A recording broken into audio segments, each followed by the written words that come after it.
Peace, family. Welcome to another episode of Underground Railroad Productions, UGR TV.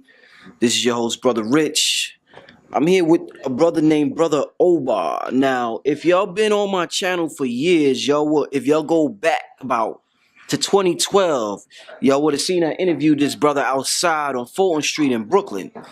The brother was recently on VH1 show Black Ink. A lot of people been calling me, telling me they want me to get the brother back on the show.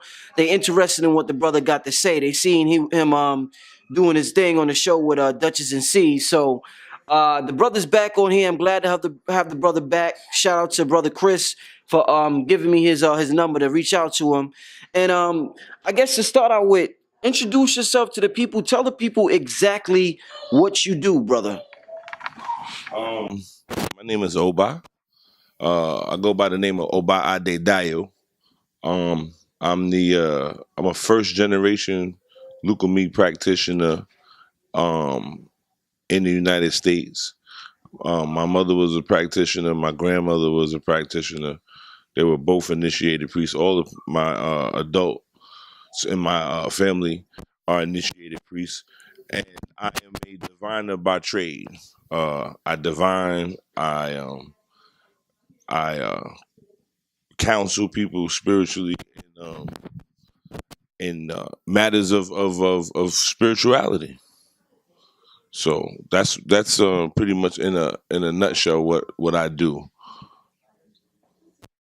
I mean, when people think counseling people spiritually, they think about Santeria, they think about voodoo, they think about Yoruba. What's your particular system? I mean, is each system different, or is it just pretty much the same with different names? Well, the deal is that I would refer to myself as a leukemia practitioner. Leukemia is the name or the label that we as a group, as a culture or a subculture of people that we have agreed upon. You may run into some people and they will tell you that they're Yoruba priests, but I find that to be impossible because Yoruba is an ethnic group from southwestern Nigeria. So I know there are people who are Yorubas that are stark Christians or Muslims and have nothing to do with traditional West African tradition. So there are people who may necessarily label themselves as Yoruba. Santeria is a epithet. It is not used amongst us as a means to define ourselves. It is not used as a means to identify with practices. Santeria is, for a lack of it, it is the misappropriate name to the practices and traditions that I'm involved in. Okay. So I got a series of questions I want to ask you. But before I do, I need your working definition, because when you mention these phrases like Yoruba and Voodoo and Santeria and all of this stuff, people think about Haiti, and the one word that always comes to mind is magic. Some people think magic is real. Some people say, man, get that spooky shit out of here. I don't want to hear about all that magic. Magic work, man, we wouldn't be in this condition right now that we in. You could do some magic and magic your ass out this condition. I need you to give me a working definition of what you consider to be magic. Well, if I'm gonna define magic, I gotta define what we gotta go into the concept of spirit. And spirit comes into the idea of a consciousness that is not tangible, but has enough consciousness to instruct or manipulate its environment so that it might not be tangible. It might not be anything that you could touch, but it's a consciousness. Now, that consciousness is conscious enough to extract the things that it deems necessary for its survival. Okay.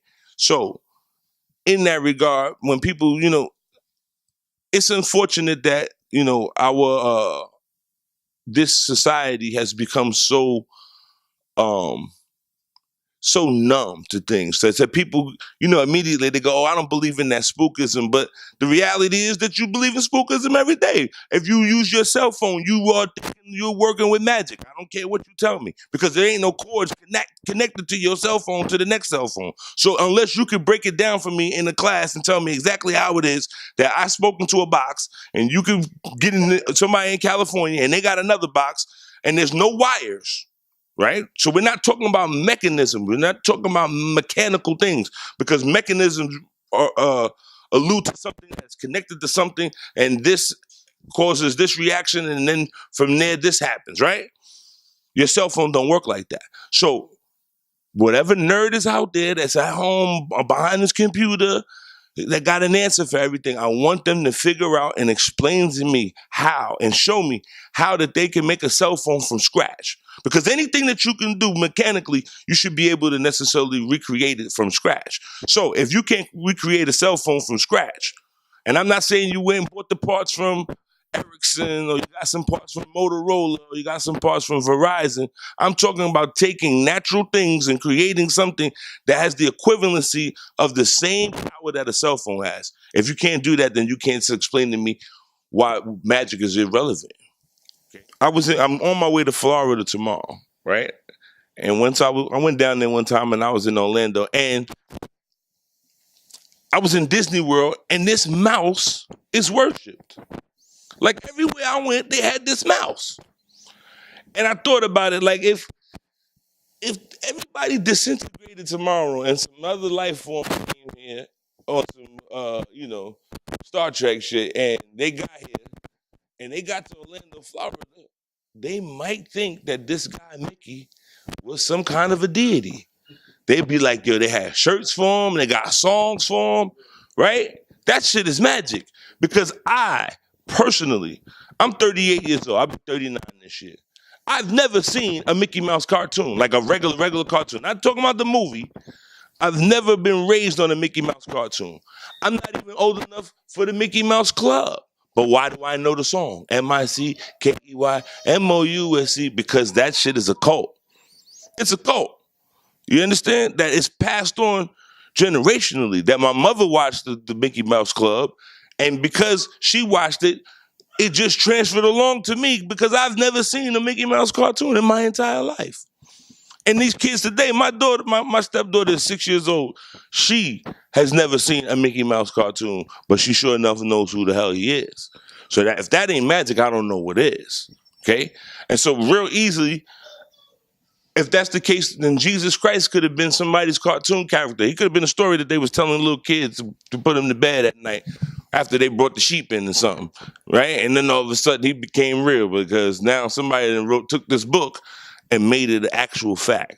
So when we're talking about magic, and you're talking about African spiritual systems, it's not, a witch with bat eyelashes and a dragon's tail and 3 scorpion stingers. It's not that kind of thing. It talks about the ability for people that you give off a certain aura, and having that aura, the aura is receptive, it's manipulable, right? So with that aura, if somebody else comes in contact with you, now your aura cannot be seen with the naked eye, but there are people who are for some reason or another are sensitive to it, and can pick up on your aura, and can decipher your aura, and tell you what they see. Now, I could go on and on for hours and talk about people who I've seen manifest what we call confirmation. Things of where a person doesn't know another person from a hole in the wall, and comes in and walks in the room and starts to tell this person about their life, past, present, and then continues to prophesize about their future. And when it's that personal, you can't deny it. You can't deny it. And so what happens is you give people that speak on it because they have never been in the situation to witness such things. So it becomes real easy to dismiss, like Dave Chappelle talks about that, like the ability for people, when people start to talk about how things are crazy. Oh, like he's crazy, right? That's a means to dismiss somebody. Like, oh, I don't got to deal with it because he's crazy. Okay, but when you deal with something that is on a personal level, like you walk in and somebody don't know you from a hole in the wall, and they start telling you things that only you in the shadows knew about, then it resonates with you. It becomes personal, right? And that's what necessarily, for every person that ever decided to convert or assimilate to this way of life, every last one of them have the same beginnings. They went someplace, they were maybe all skeptical, and somebody said, I see this, and this is happening, and that's happening, and this is about to happen. And when it happened, the person was able to acknowledge that somebody gave them a heads up, like, yo, this is about to happen to you. That they took note of that and applied it and said, you know what? There is something else out there. Because the majority of it, because everything is going to come back down to money, right? It's going to come back down to money. It's going to come down to, why are we in this situation? And spiritualism, God, for that matter, has nothing to do with your wallet. I'm not saying that in order to be godly, one has to be poor and a pauper. Not at all. But one doesn't have anything to do with the other. Okay? And so you could literally be in the wrong place at the wrong time. You know what I mean? And from that, your life could be altered because you're in the wrong place at the wrong time. And if you had the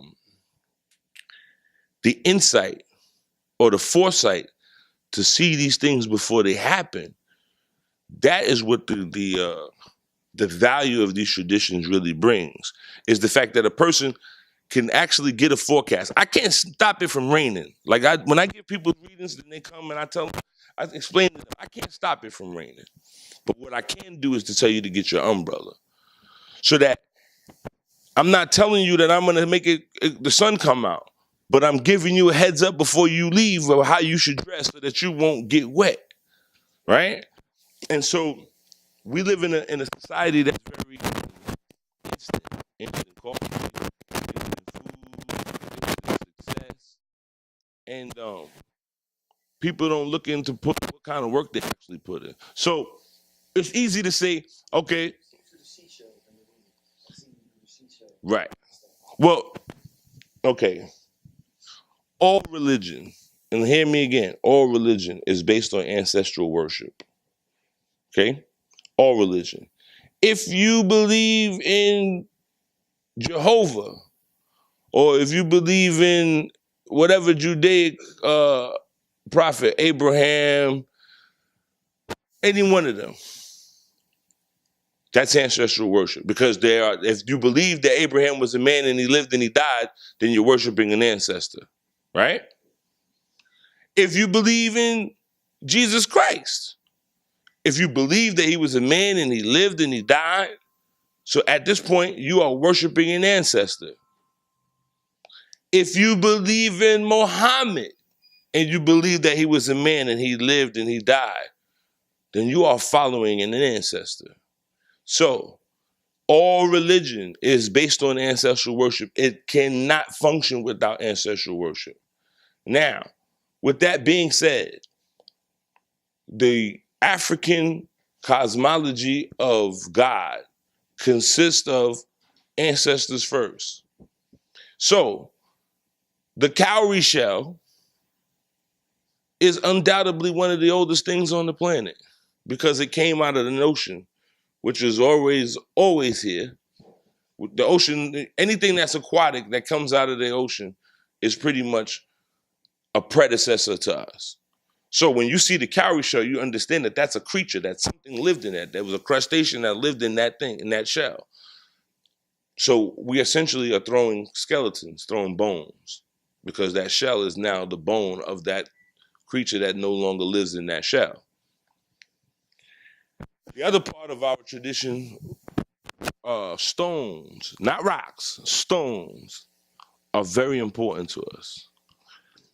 And the reason that stones are very important to us is because stones go through a purification process. See, a stone starts out as a rock. It's jagged.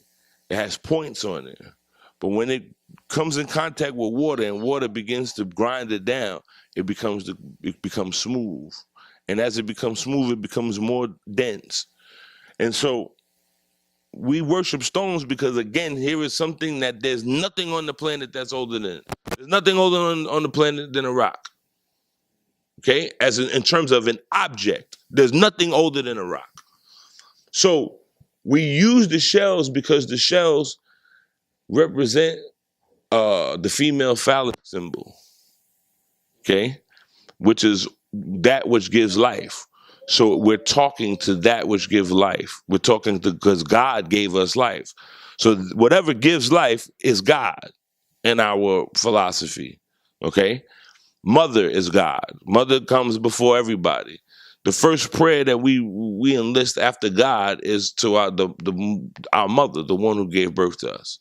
Okay, no matter how important a priest may be as a godparent, like they may have people who are whose tutelage they're in charge of, and sometimes those people are actually older than you in age.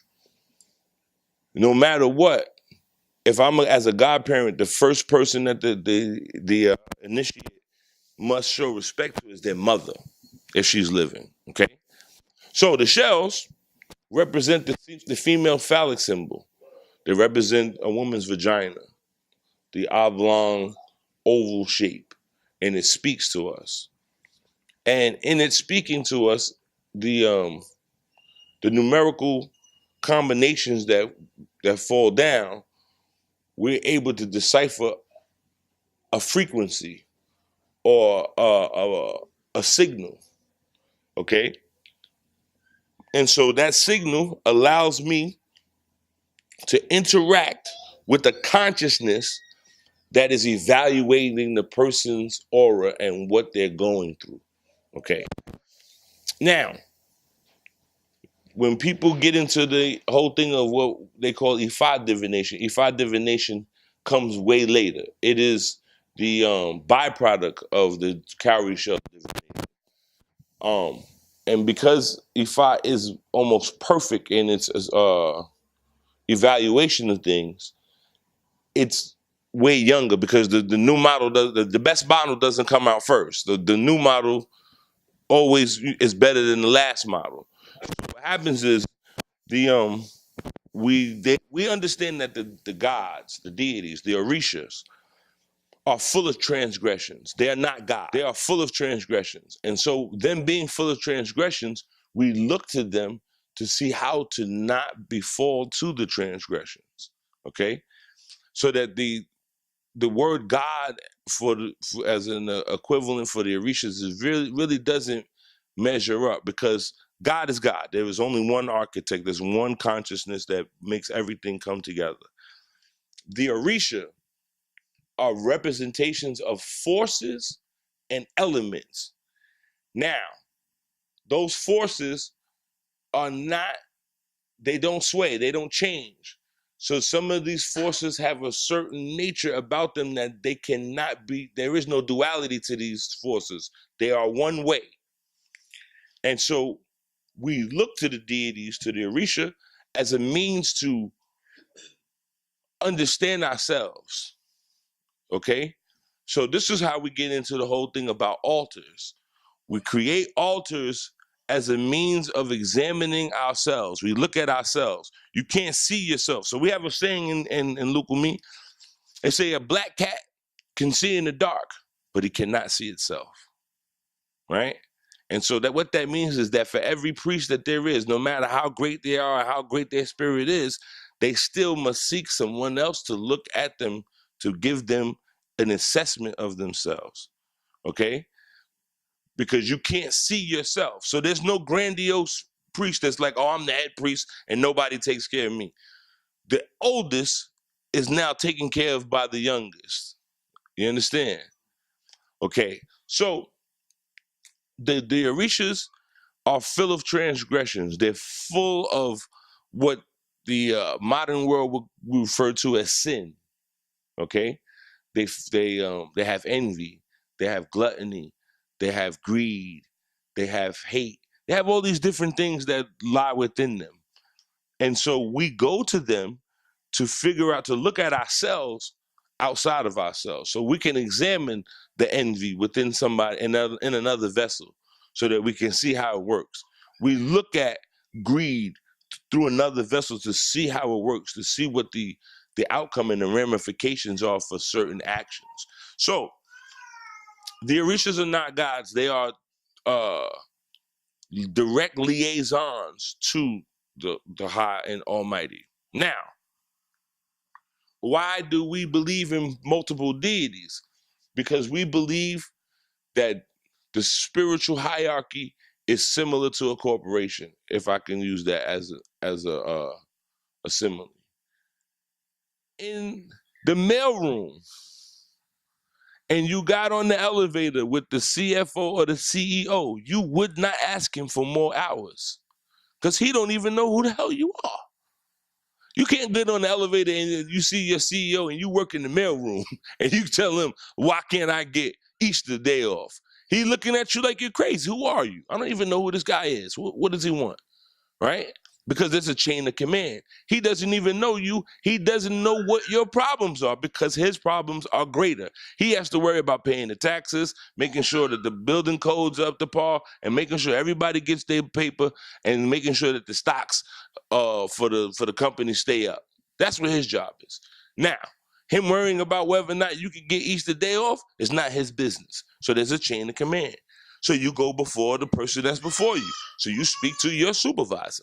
Supervisor, listen, I need to get Easter day off. The supervisor say, look, I don't make that decision. You need to go speak to the floor supervisor. And so you go and find the floor supervisor, and the floor supervisor tell you, okay, I can work that out for you. If the floor supervisor can't, they send you up to a higher level. The same thing is done with spirituality. So much so that when you examine the uh, the mechanism that they call Christianity, when you get into real Christianity, you understand that there's levels to it. So that in Catholicism, real pure Catholicism, there are levels to the different kinds of angels. So don't think that the prophet or the apostle Paul just gets to go up and knock on God's door and ask him questions all day. Don't work like that. There's a hierarchy. So above God, below God, you have the Sephirim, right? And the Sephirim represent the four corners of the universe, the four elements. Then below the Sephirim, you have the cherubim, who are the baby, like the little Cupid looking things. And below them, you have the archangels. And then below them, you have the lower angels, and then so on and so forth. So that your prayers are directed based on the necessity of the request. So if it's a small request, like something like you like this girl, then you talk to the cherubim, because they're mischievous angels that deal with that, and the stuff that they deal with are very petty. If you're dealing with societal issues or moral issues, then you take it to the archangels. Well, it's the same thing in in the Yoruba and African traditions. You don't just get to talk to the king. You don't just get to walk up and talk to him like that. And so we believe in the one God, but we believe that God is too removed from us, so that we would have his attention for our petty requests. Because the majority of people that pray for shit, they pray for fucking petty shit. Oh, I want to get a new Gucci bag. Oh, I want to pay my rent. Like, what are you asking God for that for? You got two arms and two legs? Don't go ask God about paying your bills. You know what I'm saying? Like, I saw a man the other day, he had no arms, no legs, and he was swimming in the pool and taking care of his family. He had a job and all that. So the petty stuff is what people ask for. And that's what they think spirituality and God are for, to take care of their petty needs, right? And when we're talking about spirituality, getting back to what you were asking me about, well, why are we in the situation we're in if y'all got magic, right? And to answer that, it has nothing to do with God. It has nothing to do with spirituality. It has everything to do with human beings. Okay, and human beings in power. And if you become comfortable in a situation and change is coming, most times people don't move. And I say that this, in the sense that in Germany, before the Nazi Party took over, Hitler was telling people what he was going to do. He was like, yo, if I get in here, I'm going to kill these Jews, right? And there were Jews there. And they thought that he ain't doing nothing. And not because they didn't believe what he was doing, but they just couldn't deal with the change because that was going to change their world. No matter what, whether or not you're down with this program or not, he about to change your world. So is it safe to say that our ancestors, when all of this stuff was going on with the European and he showing up, that there were people that was like, yeah, okay, let them come in, because, I don't feel like fighting no more. I just want to chill because I'm getting old and I want to take, I got 6 wives and they got feathers in their hairs and, I'm into that. What's the difference? It's human beings. So when the problem occurred, it's not as if there wasn't 2 different factions and somebody saying, yo, we need to kill these white folks before they take over. And then there was some group of people that were saying, nah, it's not going to be so bad. We'll be all right. And so the magic has nothing to do with that shit. Nothing at all.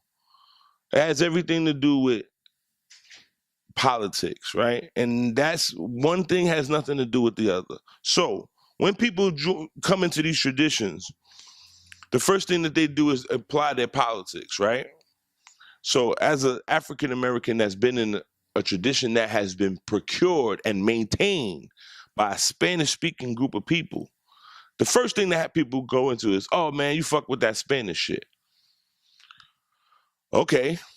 Yeah, what's up with that? What's wrong with that? Oh, nah, because, that's that Spanish shit and, blah, blah, blah. And so they start to put in their own political ideals. Then they go, well, I don't fuck with, I can't go hang out with that because, all of them people, they Spanish and, they talking that talk and I don't understand that.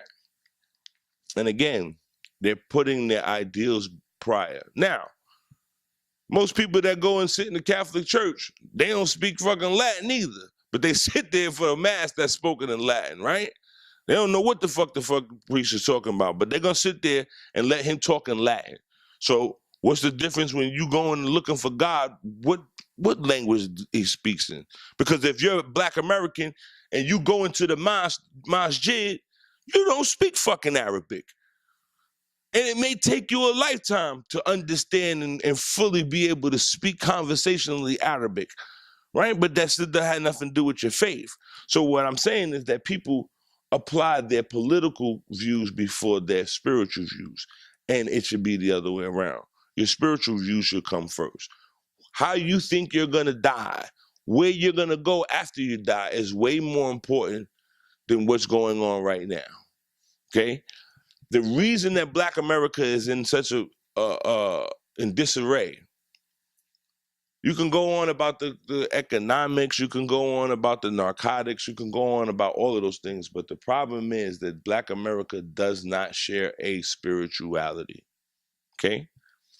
And you will see in time, if you go back in time, prior to the mass movement of the Nation of Islam, at least, but prior to that, Black people had a unity. Why? Because if all else fails, they all believed in Jesus. They all knew where they was gonna go when they died. There was no debate about it and what not to eat and all that. As soon as you throw another choice in the mix, it goes array. Because now you have people, so now you got people from the NOI, and they've been looking at God-fearing people all their lives, but now they're like, yo, you ain't good enough because you still eat pork. Right? And so now they've created another line of separation. Now, we could go to war tomorrow. Tomorrow, they could have a verdict. It could be another Trayvon Martin situation, and every black person be like, I had enough of this shit. And they all get the guns. If we get into the trenches, into the foxholes together, essentially it's going to be a problem because you're going to have somebody looking at somebody else because we don't share the same faith. Okay? Now, my answer to that is none of the shit that black people engage in today was on a boat with them when they came here. Not Jesus Christ, not Muhammad, not Abraham and the Israelite. None of that shit was on with you on the boat except for the shit that I'm talking about. Okay? Because all of those African nuances that they brought with them are the nuances that allowed them to survive this Middle Passage. But it wasn't Jesus and it wasn't Muhammad and it wasn't Abraham that they brought over here. Okay? And so when people ask me, well, how do you know that this thing is real? Because my ancestors created a civilization that is still functioning. See, Rome ain't still running. When Rome fell down, Rome fell. There ain't nobody speaking no Roman, right? There ain't nobody dressing like no Romans. But I sit here before you in Brooklyn, New York, with a name like Oba. My mother gave me that name. I practice a tradition that goes back to West Africa thousands of years ago. So you can't tell me that the great empire of Oyo ever fell if I'm over here and I'm speaking Lukumi and I'm speaking Yoruba words. Romans don't speak Roman, like I said. Ain't nobody over here talking about, oh yeah, I'm Heprostophagus and none of that shit. Okay? But you sure enough see a Oba, you see a Babatunde, right? And so I function in an empire that never fell. It was never completely destroyed. Okay?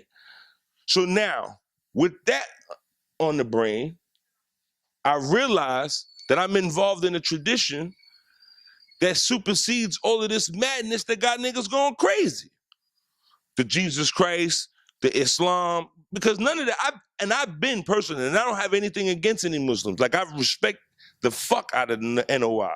Nation of Islam did a lot for black people, but I was at Savior's Day when Louis Farrakhan, the minister, said that Islam was not the true religion of the black man.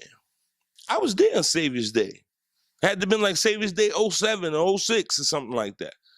That he said that there was only but a few black prophets in the Quran. So obviously that were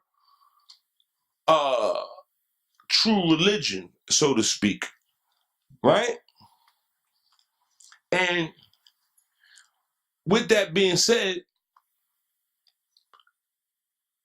I'm following what my ancestors were doing. So, when people be like, oh, we got to get back to what the ancestors is doing, you could talk that shit, but I'm living it. I'm living it. I live off of me throwing shells for people. And I don't charge people a lot of money because at the end of the day, there are people who necessarily take advantage of people's vulnerability and their need to belong and their need to have answers. I don't take advantage of people. I purely do what is necessary for them. So when they say, yo, we need to get back to the ancestors, I'm doing that shit. I can take a goat. I can euthanize the goat and take every part of the goat apart and show you exactly how it comes apart and show you what to do with it. I don't know about anybody else is doing that. You understand? Like, being in this tradition gives one the heads up to really be able to deal with the insanity of all of this. Because this tangible world that everybody's stuck in, this shit is insanity. And I'm going to give you an example. I was in 42nd Street one day with what you would call a bum, a homeless guy. He didn't have no shoes on, and he was sleeping in the bus station where I was getting on the bus at. So my bus didn't leave till like maybe 6 in the morning. So when I came in, I had an hour to spare. I sat down for a moment. The dude was sleeping. He was knocked out. I got up. I left because I figured there was things I could do. I could go get me something to eat. I left and I came back. When I came back, the dude woke up. He says, "Oh, you back?" So I look at him. I'm like, how the hell did he know it was me? Because he didn't see me the first time, but whatever. So he wakes up and he starts to talk. And this is right around the time when they had killed Osama bin Laden, right? So he was like, yo, tell me, how is it possible? Or how am I supposed to believe that they killed the most wanted man in the world, shot him, took him, put him on a boat, and dropped him off in the water, and ain't nobody seen the body? He like, I'm supposed to believe that shit, right? So now he's saying that to me. And he like, you know what? White man can say all he like. He like, but God is a bad motherfucker. He's like, you see them in 42nd Street and 34th Street, they got their little flak jackets on and their machine guns. He said, but all God got to do is send one little gnat, a fruit fly, and let that fruit fly go up that man with the machine gun nose. He gonna fall on the floor like he on fire. He said, so for all their technology, all that God needs is one gnat to take care of their ass. Absolutely. He said, that's why I smoke crack, brother. He said, because they keep feeding me a lie that I'm supposed to just accept this shit. And I'm supposed to walk around like the rest of these slaves and act like ain't nothing happened. So as he's talking to me, my bus shows up. And I get on my bus. And as I get on my bus, he's leaving and he's walking out. And I realize that it's February and this black man ain't got no shoes on. Where the fuck did he just come from? Okay? God was in 42nd Street talking to me about the vulnerability of human beings by just a gnat. Right? So, with that being said, all of the haters that got books up they crawling up their ass, right? That want to tell you about this and that. Or if the shit got magic, why we in the situation we in. One don't got nothing to do with the other. You trying to weigh an ostrich egg with a quail egg. Them shits don't go together. Like, that shit don't have nothing to do with each other. And so when they start talking that, why are we in the situation we're in? We're in the situation we're in because of lack of spirituality. Because what happens is, in order to deal with spirituality, you gotta let the ego go. Because anybody that comes to get a reading from me, the first thing that they gotta understand and accept is they shit. Because you could come and I could tell you all kinds of things, but when I start telling you about your shit, your transgressions, how you contributed to whatever demise that you're in, most people don't want to deal with it, right? So they get upset, they get uptight, and so of course they can't deal with spirituality because they still holding on to the ego, which is holding on to the tangible and the material world, right? The ego says bigger is better, right? But if you're a farmer, you know that the bigger the fruit is, the fucking worse the fruit is. The shit is garbage, and it's inflated. The juices is spread out too much. So with that simple analogy, we look at the situation as the spirituality is what the black man is missing. The economics, the education, all of those things come afterwards. And when I say that, I mean we must figure out a creed. You know, when you hear Martin Luther King talk about creed, that's a big thing. That talks about somebody necessarily, when you're talking about a culture that now deals with economics, it has industry, right? And that industry has education, and that education has medical service, it has service for elderly people, it has everything in it. That's what a creed is. So when you see the Jews, the Orthodox Jews, that's a creed. Because they don't eat matzo balls that made in Mexico. They don't eat matzo balls made in Mexico. None of the shit that they buy came from someplace outside of a Jew touching, right? So now, even in my tradition right now, when I go to the Botanica and I gotta go buy stuff, and I look on the box, right? When the things that were made that were tangible, the motifs, the things that you had to make, they're now made in China. So whereas it was so now again we're getting back to this instant gratification thing, where when I was a kid, when they initiated somebody and a person decided that they were going to get initiated, right? They necessarily put their money in. So they said this is going to cost you, hypothetically, it's going to cost you $4,000 to do the ceremony, for take care of 7 days of ceremonies, right?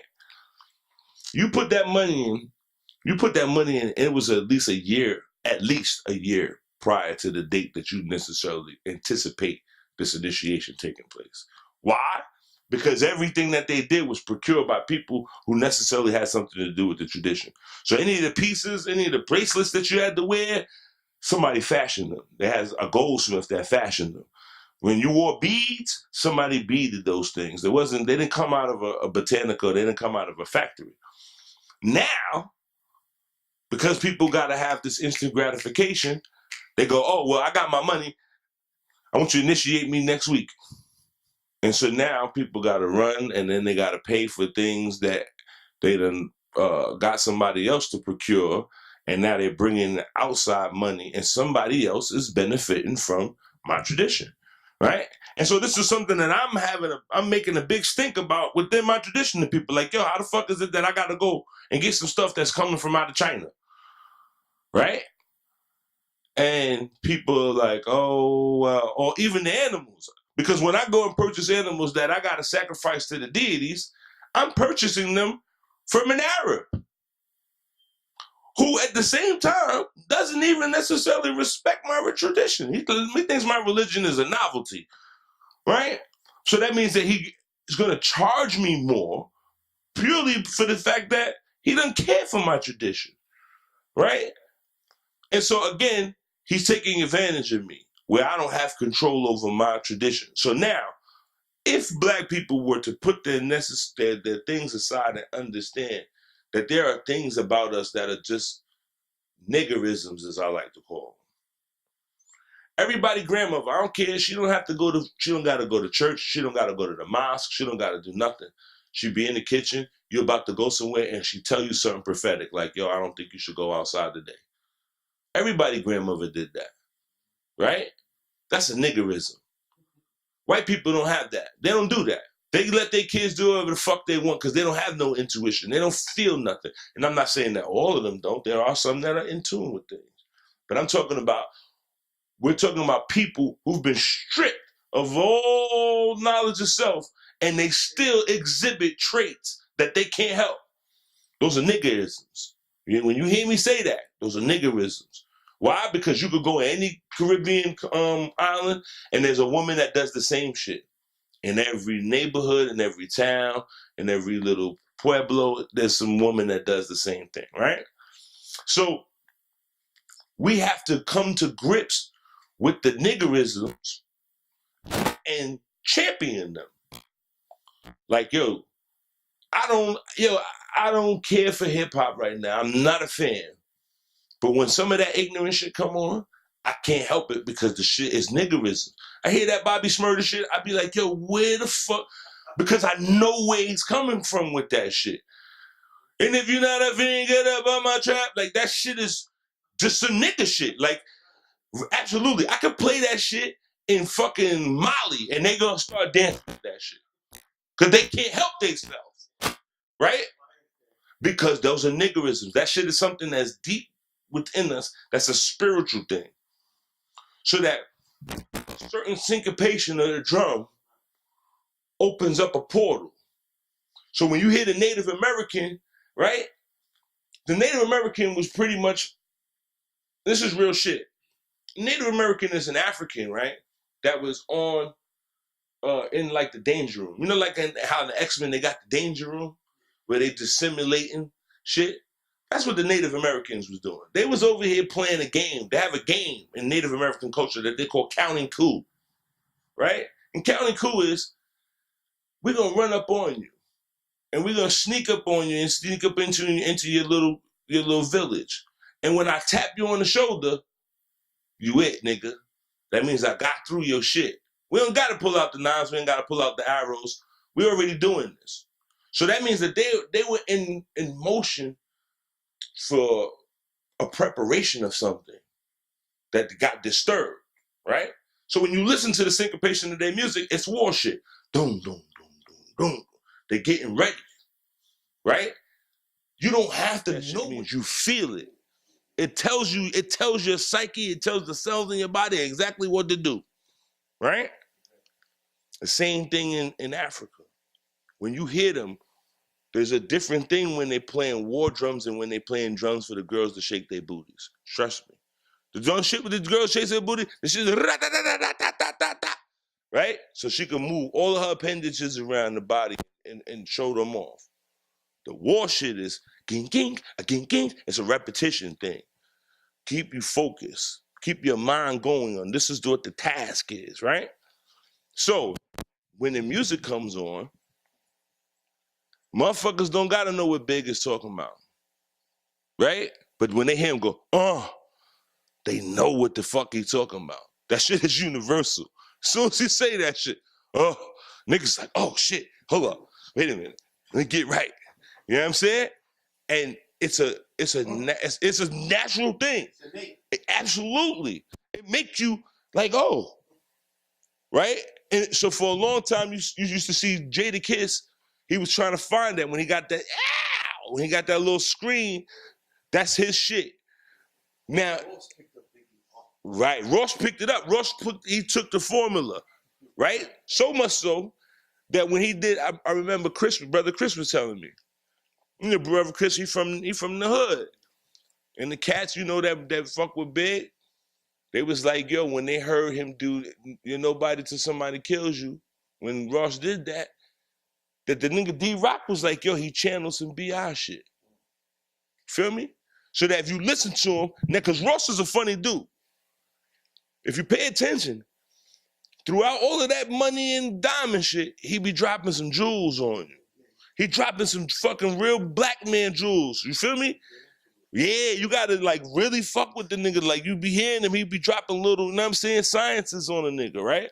And that's because he understands that he can't just give it to you raw. He can't give you raw honey. You'd be like, this shit tastes terrible. So I'm gonna hit you with a little bit of lemon on it. Put a little lemon on it, maybe some lavender. Here, you like that now? Oh, okay, now you can ingest that, right? So he can't just kick that YZ poor righteous teacher shit to us. Not today. That's not the frequency. The frequency is on some, it's the nigga shit. Ow, real fast, reactive. You know what I'm saying? Yeah, gotta catch it. Oh, yeah, it's some Harlem Globetrotter shit. Yeah, I'm just playing with it. Throw it in there. He fucked it up, right? And so that's the frequency. And so everybody got to tune into the frequency, right? Because one of the things I noticed is that whatever genre that is controlling the children is never controlled by the children. When you see hip hop, Fab Five Freddy is already a grown ass man when he hanging out with Busy Bee and them niggas. Feel me? When you see Wild Style, Fab Five Freddy a grown man. Hanging out with teenagers though, because he profits from them, right? So when you talk about Brother Chris was putting me on, I was listening to the brother Charlie Rock and all of them from the Bronx, the Black Spade niggas. He was like, yo, the gangs didn't stop killing each other because of Bambaataa. They stopped killing each other because motherfuckers got older. Niggas got jobs, right? Real shit. You got a baby. Your baby mom's like, man, fuck all that gang banging. What you talking about? You better get these kids right? So they got jobs. So what happens is, anytime the new era is going on, it's being controlled by an adult. You feel me? And that adult pretty much had that Peter Pan shit about them that they kept it going, and some kid picked up and was like, that shit is cool. And they made it what it was. So, with that being said, we have to necessarily tune in to the little niggas. Feel me? You got to tune into them because they are trying to keep us separate. They're trying to necessarily make me distant from the young man that's 21, 19. And really, I'm supposed to be close to him. You feel me? Like that mentality of, oh, I can't be hanging out with no young boys. No, I'm supposed to have the young boys. I was always around some older motherfuckers. And I was never hanging out with no cats that was my age, except with my homeboy who was trying to get the same knowledge I was trying to get. Like what they said? Yeah, now you ain't doing it right. You got to do it like this, son, because that's how he was doing it, right? And so we have to get that out of our minds that this separation of errors, because it's all the same error. It's all some nigga shit. It's all some nigga shit. You understand? You know, what would you have said if you'd ever saw Satchmo with motherfucking John Coltrane and Dizzy Gillespie? You know what I'm saying? That would have been a more powerful statement. Because they was already doing what the fuck they was doing. But imagine you see Louis Armstrong on the bandstand with John Coltrane, Dizzy Gillespie, Wayne Shorter, Max Roach. You know what I'm saying? Yeah, that's a different thing. You know what I mean? So we gotta get our shit together, man. And it's not just pure economical and political. This shit is spiritual. If niggas don't get this spiritual shit together, because the spiritual, and let me be clear, the spiritual is just another word for the psychological. What I do is purely social work. You would have to be foolish to think that somebody would do something to you and then let you know what they're doing to you. So here it is. Check this out. And this shit is real. And I had this conversation for the last week. Most people who worship the devil do not know that they're worshiping the devil. You heard me? Most people who worship the devil do not know that they worship the devil because the devil don't look like what they told you he looked like. Okay? And so most of these people will associate success and comfort to God. Okay? And that shit ain't God. So what happens is, don't get it twisted. They doing magic. They do magic when you realize that Michael Jackson, and I'm going to say this, they may come get me for this shit, but understand what I'm telling you. After 1945, the United States government started investing their time into occult practices. This is when your birth certificate became, the time of birth was put on your birth certificate only after 1945. There are people who sit there who are astrologers and astronomers who are looking for certain people to descend. That the day that Michael Jackson was born, they found him. And at some point, they knocked on Joe Jackson's door and told Joe, we will feed your other children if you give us him. Hear what I say. That they came early on and was like, Joe, you got a bunch of kids that you can't feed. We just want him. And he gave them Michael, and that is the beef between Michael and his father, is that he knew that his father gave him to the motherfuckers. Okay? Here it is. Michael Jackson, this nigga is the richest motherfucker you ever known. How is it that he dead before his father? A black man who been eating pork and fucking bitches all his life. This nigga outlived his son, who's a fucking millionaire, who had the best of everything. How is it that he outlived his son? Okay? So if you don't think, because what I'm talking about is, I'm talking about that they knew that there was a human being who had the vocal cords of an angel. That if they could co-opt him, they could use him as a weapon. Because when we were kids, the first thing that they did was they disassociated him from us by telling us that he was gay. And the foolish thing about it is, if you look today, if it was reversed, we'd be loving that motherfucker right now if they told him he was gay. How about that? Now, in terms of your particular practices, is there a certain level of rigidness? Like, take for instance that there's a lot of different schools of thought. So a person might hodgepodge, what it is that they do. Take a bit from here, what I'm saying? Moorish discipline over here, Commission practices over here, voodoo over here when warfare is necessary, what I'm saying? Or during times of ritual and things of that nature. You know, is it possible to be a multi-traditionalist? That's a very good question because the system.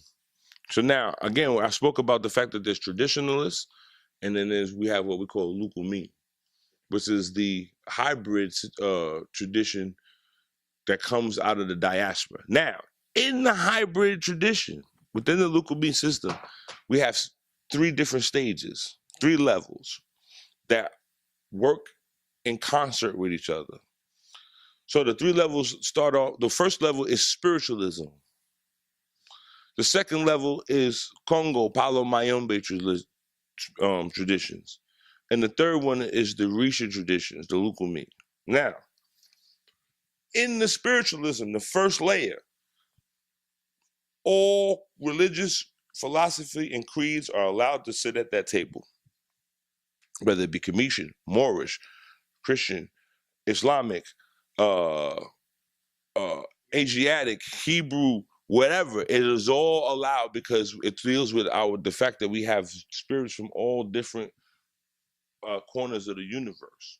Okay, now the spiritualism is a homogenized milk of religion that deals with the basic understanding of spirit having the ability to affect this world. That's it. Okay. Now, the different trains of thought and the different mechanisms and the different philosophies or exercises are all welcome in spiritualism. Okay. So that spiritualism becomes the level playing field that when the person who converts to the tradition comes into contact with the spiritualism, is not forced to abandon the nuances that they have. You understand? So that as a Lukumi priest, you can still be a Muslim. There are people who are Lukumi traditionalists and they will go to the masjid and they do salat or they fast and do Ramadan. I know a Babalawo right now that every time it's Ramadan, he fasts twice. He does the Nation of Islam Ramadan and he does Sunni Ramadan, right? Okay. So here's a dude that he's not forced to abandon what kept him sane for as long as he did, which was Islam. So spiritualism, now we're getting into the fact that I'm writing a book on how spiritualism is, how the mechanism functions, okay? And because it's been codified to a specific degree so that people are able to necessarily tap into their spiritual litany or liturgy of talents and they're able to express them, okay? Without spiritualism, no true priest will initiate. Okay? Without spiritualism and Palo, no real Lukumi traditionalist or priest will really initiate you because you'll be without. You understand? You'll be lacking foundation. You understand? And so it's real important. So now, though all of the stuff, the Kemetic stuff, the Kemetic stuff, the Islamic stuff, the Hebrew stuff, the Kabbalah systems, all of that stuff functions in spiritualism because spiritualism deals with the four major uh, elements: water, air, earth, fire. So in spiritualism, you put a glass of water for water, a candle for fire, incense for earth, and prayers for air. Okay, and with those four things, you are referencing the spirit world to the paradigm in which you are trapped in, because we live in the fourth dimension. The fifth is illusion. the idea of feeling is not real. It's not a real sense because it has a line so that one person's pain is another person's pleasure. For women, it's always like that. There's a line where pleasure goes into pain and vice versa. So the concept of feeling, that fifth sense of feeling something, is an illusion. It's not real. What you see and I see, if you saw it and I saw it, it's there. If you heard it and I heard it, it's there. You smell it, I smell it, it's there. You taste it, I taste it. It's still wet. Doesn't matter if it's bitter or not. That's a matter of opinion. But is it wet? Is it dry? Those are things that don't change. Those truths don't alter. So we give those things.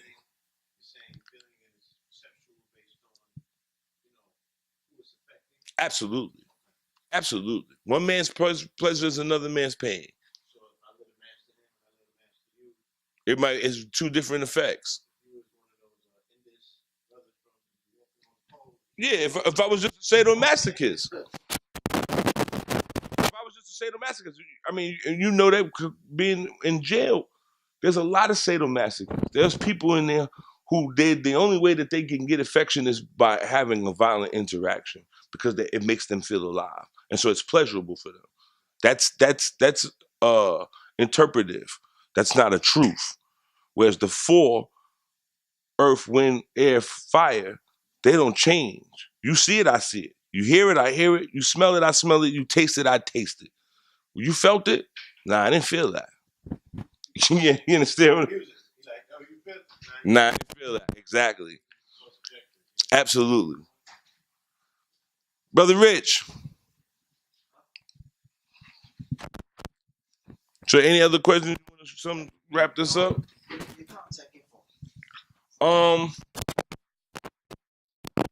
You can find me at obyoff@gmail.com. Please don't send me any, I want to read and I'm in Kansas. I cannot help you in that regard. And I'm not being funny or anything like that. I'm trying to deal with real issues, problem solving. You can follow me on just on the email. That's the only thing. I don't really do too much social media. You drop an email. We can talk about necessarily me coming to the town or something. If you want to do readings, it got to be more than one person for me to come travel. You know what I mean? Because I don't charge people a lot of money, and I don't want to have them fly me out there for a $50 reading. Don't make no sense. So you can contact me at obyoff@gmail.com. And this is what we do, man. I throw shells, man. This is, you know what I mean? I'm a Lukumi priest till they shut my eyes out. This is what we do, man. I'm out here putting in this work, man. When I leave here and I get off this camera, I'm about to go do some stuff for some people and, you know what I mean? Call on some spiritual stuff. But to all the people out there, the gods and the earths, man, peace. Let's put this thing together, man. One. Happy New Year.